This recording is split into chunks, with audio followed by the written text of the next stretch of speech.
So I put up my first impressions video for Homeworld 3 yesterday, and so have a ton of other creators. And the overwhelming response from pretty much everyone has been that there is a core experience here that looks interesting. However, there are some issues with the controls. There's some issues with pathing. There's some issues. There's just some jank. I've got a first impressions video that I put up, like I said, the other day. It's about 45 minutes long. I played through the entire demo. I know Carnage did one. A bunch of people have done them. So there's a ton of demo impressions out there, and I would urge you to go watch everybody's unique take on things because here's the core takeaway for me. It looks like a really good game.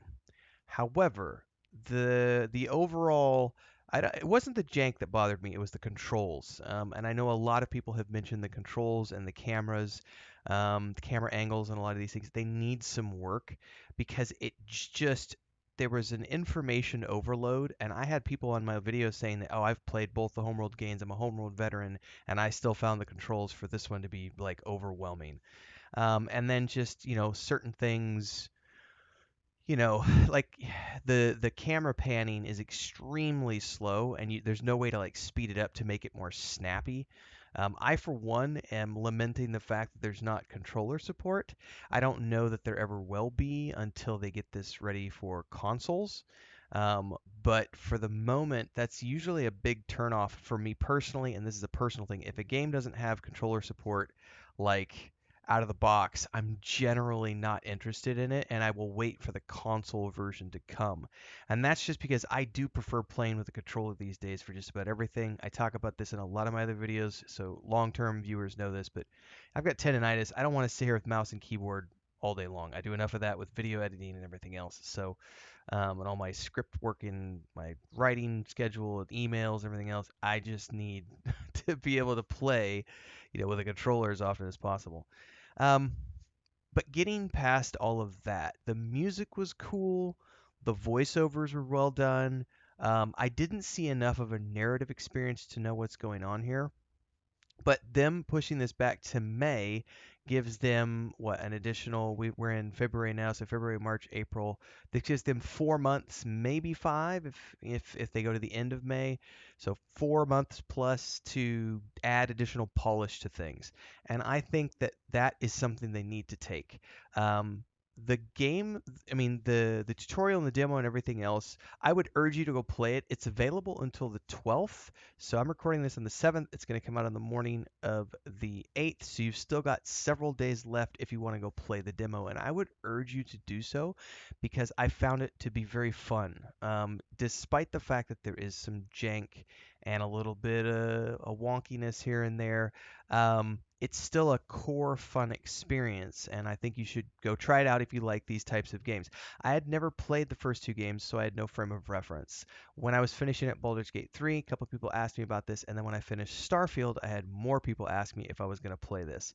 I know that it's something that's been on my radar for a while now, even though I didn't play the first two because of my recent experiences and people recommending this to me. So I wanted to try the demo out.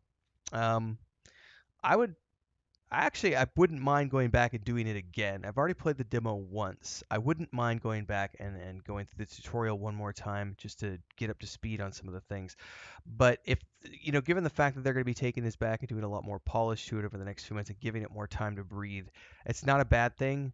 We'll be able to see something much more advanced the next time they come around, and hopefully it's just streamlining the controls, making the camera stuff work a little bit better so that it's more snappy instead of so slow and glacial. That kind of stuff. Visually, it looked good. I was surprised, to be honest with you. I have a 1080 in my gaming laptop. It's an older thing, and I'm pushing it until it croaks. Knock on wood. And I wasn't sure how it was going to run this game, given that I'm towards the lower end of their specs. Above minimums, but not at the height, of what they recommend. And I ran it on the game auto detected everything and put it at epic, which was like the maximum settings you could have, and it ran fine. There was like three hitches. Um, that I don't think had anything to do with the GPU rendering because my fans weren't even going off on the graphics card. Like it didn't seem to be pulling much at all, which I was very surprised about. I did have it set to a cap of 60 frames though, because since I'm running Streamlabs at the same time, I really don't need more than 60 if I'm playing something like this. But it ran. It ran good, and the three hiccups that were there were just, I think, just hiccups in the game. Um, and not necessarily anything related to graphics on my end. I could be wrong. Otherwise, it was a seamless experience, and it ran very well. It reminded me a lot of I mentioned this during my first impressions video. It was Battlestar Galactica. It was a game. I can't remember it now. I just talked about it the other day and I still can't remember it. There was a Battlestar Galactica game that had somewhat of a similar style of combat where you had vertical space as well as your 3D space. So, you have your map and there's all these things that you can interact with it within that map, and then there's also this verticality aspect. So your ships can go up and down. There's that kind of stuff going on. The difference here was that there's also like using asteroids as a protective barrier between you and enemies, and using capital ships to guard yourself. That was all in. I'm gonna go look this up because it's gonna drive me nuts that I can't remember the name of the Battlestar Galactica. Deadlock. That's the name of that game. Deadlock. That's the one I'm remembering. Um, Deadlock was good. This is a little different. Deadlock, you had grids. You had all the grids laid out, and it was very technical. You could see and it was a weird turn-based thing. This is not, although you can pause it when you're going through. So there was a lot to like here. It's just they need more polish. So let's take a look at this. Blackbird Interactive has decided to keep the mothership in dock for another 8 weeks. On February 5th, developer Blackbird Interactive released a public demo on Steam and the Epic Games Store. I'm playing through Steam, showcasing its roguelike war games mode. And this is Polygon. While we enjoyed the vertical slice of the game, it still presented a number of issues that left us questioning whether Blackbird Interactive would have time to resolve them before launch. Thankfully, in a clear commitment to delivering the best possible version of the latest installment of the legendary sci-fi RTS franchise, Blackbird Interactive has made the decision to delay the launch to May 13th. That's an additional 4 weeks from the previous launch date of March 8th. According to the statement issued by Blackbird, the decision to postpone the launch was made in response to feedback from external playtesting, in addition to the reception of its public demo. I have not read this yet, so quick commercial break, everyone, to celebrate and give thanks to all of these amazing people who keep me on the air full time. Really appreciate the support. All you got to do is join as a member. You get access to private videos. You can also do super thanks on any upload or super chats and stickers on any live stream or premiere you see. And beyond that, don't forget we're multi-streaming over on Twitch now, so you can support over there as well. Thanks so much to everybody. Let's get back to the video at hand. Says, hello, Commanders. We hope that you've all been enjoying your first time going hands-on with Homeworld 3 during our public demo of War Games. Watching you share your experiences, exchange and debate strategies, and give us constant feedback has been incredible. This is our first time seeing the game played at scale, which is always an equally thrilling and nerve-wracking moment. We also recently gathered a dedicated group of players from outside our organizations to play through the full game. This resulted in additional insights and perspective that will be incorporated to make Homeworld 3 the best experience possible.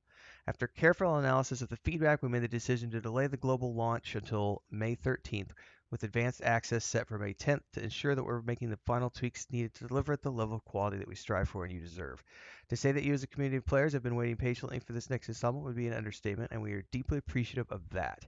We will continue to keep you updated on our progress. As always, you're welcome to send your feedback via social channels, the Homeworld Universe Discord, and through our support page. Thank you for playing, and we'll talk again soon.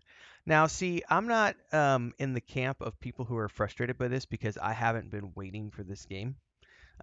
So I don't have that personally because it's whenever it happens is whenever it happens. I'm personally very glad that it's not coming in March because March for me, March 22nd is Dragon's Dogma 2.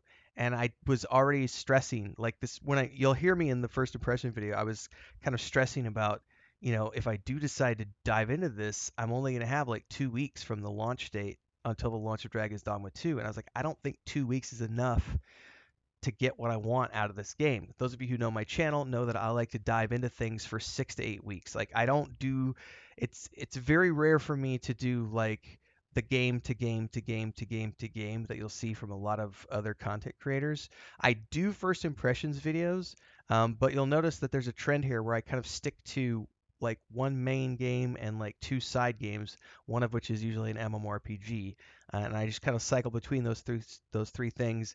And what changes over the months is the first impression videos come in and out, and then whatever's the main game comes in and out. Like right now, we're doing Dragon's Dogma 1 and Shrouded. Those are kind of the two things I'm doing along with World of Warcraft. And having this come out right before Dragon's Dogma 2, I was like, ah. So now that this comes out in May, assuming there's no other delays, I'm okay with that because that gives me from March 22nd until, I've got 6 weeks to get through Dragon's Dogma 2. All of March and April, and then I'll get to May, and then I could go straight into this. Assuming that like Star Wars Outlaws or Indiana Jones or something like that doesn't drop, May, then I could probably roll into this in May. Oh, actually though, I'll tell you what is dropping in May. Can't remember the date exactly, but I'm already scheduled to play is Hellblade 2. Um, and I got to do my Hellblade 1 playthrough before that somewhere. Um, hmm.